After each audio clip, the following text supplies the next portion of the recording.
ఈరోజు మనం వినాయకుడికి ఎంతో ఇష్టమైన కుడుములు ఉండ్రాళ్ళు ఆవిరి మీద ఉడకబెట్టినవి ఎలా చేయాలో నేర్చుకుందాం.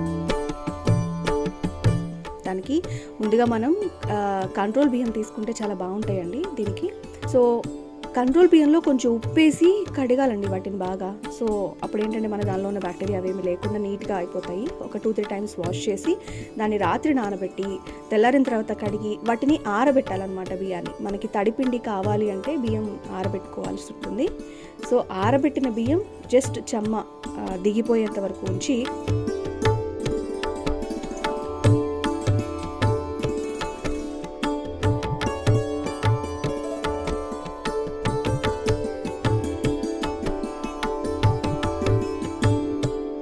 దాన్ని మిక్సీ వేసుకోవాలి మనం.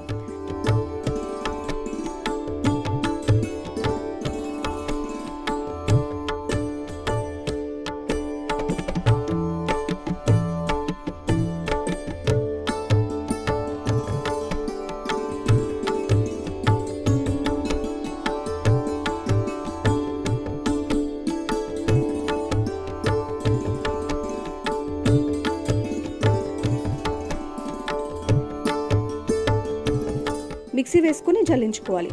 ఆ బరక ఉంటుంది పైన మనం జల్లిన తర్వాత.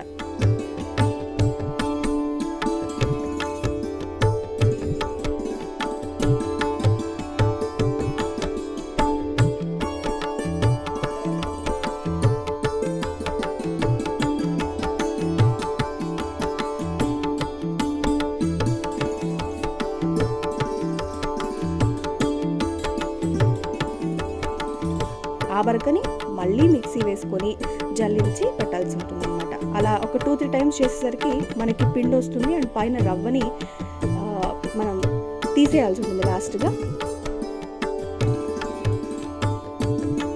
పిండి మాత్రం మనం యూజ్ చేసుకుంటాం కుడుములకి. దీనికి ముందుగా మనం పెసరపప్పుని లేదా శనగపప్పుని నానబెట్టుకుంటే కుడుములోకి చాలా బాగుంటుందండి. కాబట్టి ముందుగానే నానబెట్టుకోవాలి. సరే, దీనికి ఏమేమి పదార్థాలు కావాలి జస్ట్ ఒకసారి మనం చూద్దాం. మనం తయారు చేసుకున్న వరిపిండి, అలాగే 1 కప్పు పాలు, నెయ్యి, బెల్లం, ఉడకబెట్టిన నానబెట్టిన శనగపప్పు, ఉప్పు. ఈ పదార్థాలు మనకు కావాల్సి ఉంటుంది. దాన్ని ఎలా కలుపుకోవాలి ఏంటి అనేది ఇప్పుడు మనం చూద్దాం.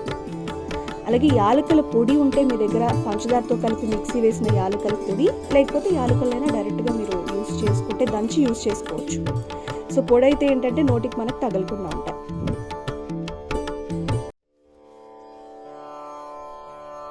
ఇక తర్వాత బెల్లాన్ని మనం నీళ్ళలో వేసి కరగబెట్టుకోవాలి. బెల్లం నీళ్ళలో వేసి కరగబెట్టుకుని బాగా ఆ బెల్లం అంతా కూడా కరిగేదాకా ఉంచి జస్ట్ పొంగు రానివ్వాలి.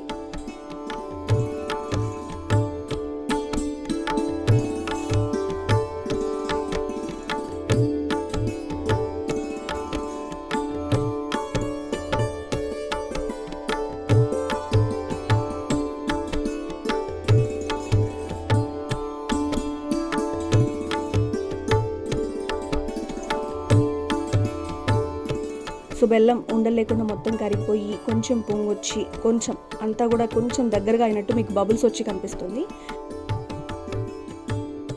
అప్పుడు మనం తీసుకున్న వరిపిండిలో యాలకుల పొడి, బెల్లము, మనం నానబెట్టుకున్న శనగపప్పు అన్నీ వేసి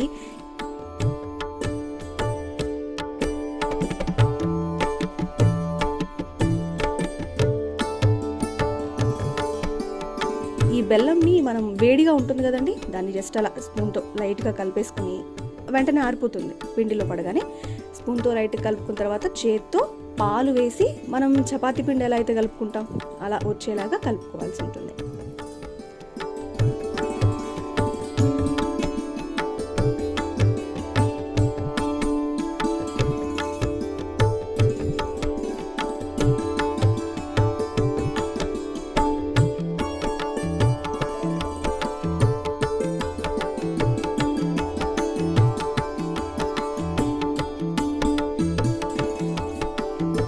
చక్కగా మొత్తం అంతా పిండిని అలా పిండి వచ్చేలా కలుపు, కొంచెం నెయ్యి కూడా వేసి కలుపుకుంటాం కాబట్టి మంచి షైనీగా భలే వస్తుందండి పిండి. అలా పర్ఫెక్ట్గా కలుపుకున్న తర్వాత దాన్ని ఆవిరి మీద ఉడకబెట్టాలి.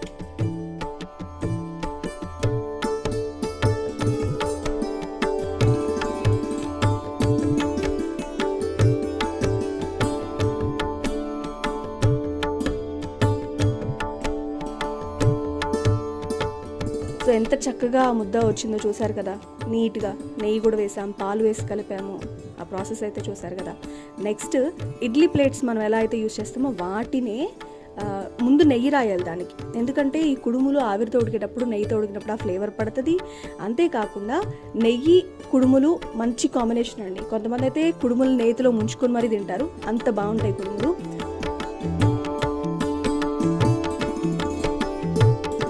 సో కాబట్టి దానికి ముందుగా నెయ్యి రాసి వాటిని ఇదిగో ఇలా చూపిస్తున్నారు కదా, అరచేతిలో ఒక ఉండ చేసి దాన్ని ఇలా కుడుములాగా ఒత్తుకొని ప్లేట్లో పెట్టుకోవాలి.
వినాయకుడికి ఏంటంటే 21 అనేది ప్రీతికరమైన సంఖ్యగా చెప్తారు. ఏది పెట్టినా 21 పత్రులు ఉంటాయి, 21 ఏదైనా సరే నైవేద్యంగా పెట్టాలి అని మనకి ఎప్పటి నుంచో వస్తున్న కథలో కూడా ఉంటుందన్నమాట. కాబట్టి ఆ 21 సంఖ్యలో ఉన్న కుడుముల్ని, ఉండ్రాల్ని చేసుకుంటారు. అలాగే ఇక్కడ కూడా మేము 21 ఉండ్రాల్ని అయితే చేయడం జరిగింది.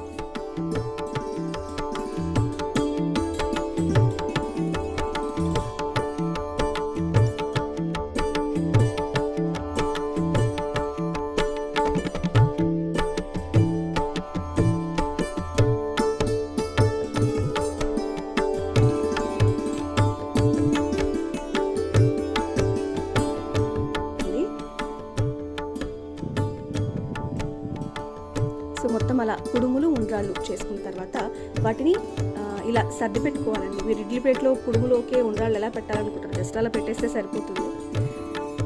అలా పెట్టిన తర్వాత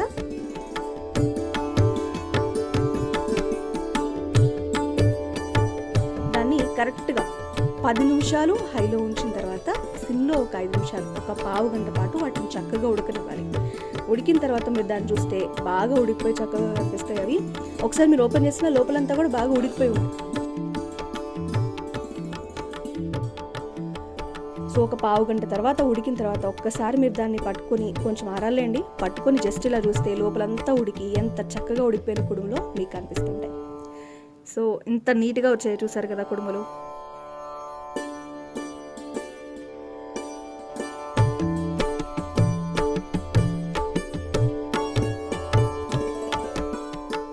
వాటిని నేతితో తింటే అద్భుతం అంటే అద్భుతం.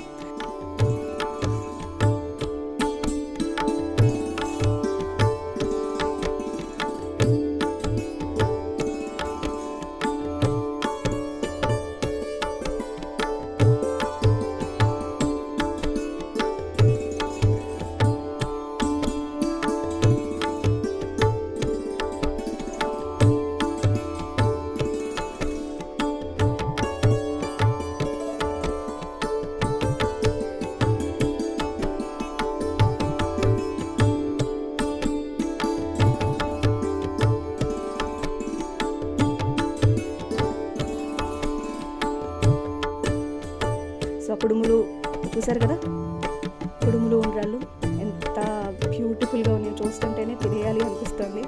ఎంత షైనీగా ఉన్నాయో, ఎందుకంటే నెయ్యి వేసి మనం చేసిన ప్రాసెస్ కానీ, పాలు వేసి కలపడం కానీ వాటికి అంత బ్యూటీ అండ్ టేస్ట్ని కూడా తీసుకొచ్చాయి.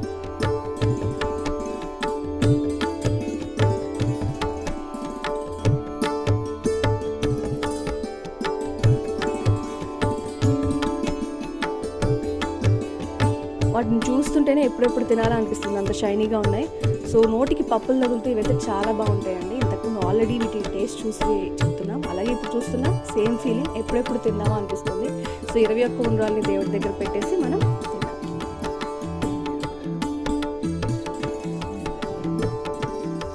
అలాగే మీరు కూడా వినాయక చవితికి ఎంతో హెల్దీ, అలాగే వినాయకుడికి చాలా ఇష్టమైన ఈ ఉండ్రాళ్ళు తినండి. ఎందుకంటే సీజనల్గా మనకి ఫెస్టివల్స్ వస్తాయి. నిజానికి దేవుడు తింటాడు అనే కంటే కూడా మన హెల్త్ కోసం కొన్ని పద్ధతుల ప్రకారం ఈ వంటకాలని తయారు చేశారు, మన హెల్త్ బాగుండాలని. అలాంటి రెసిపీస్లో ఈ కుడుములు ఉండ్రాళ్ళు ఒకటి. హెల్త్ చాలా సెట్ అవుతుందండి. ఈ సూపర్ టేస్టీ డెలిషియస్ ఫుడ్ని మీరు కూడా ఈ వినాయక చవితికి వినాయకుడికి పెట్టి మీరు కూడా ఎంజాయ్ చేయండి.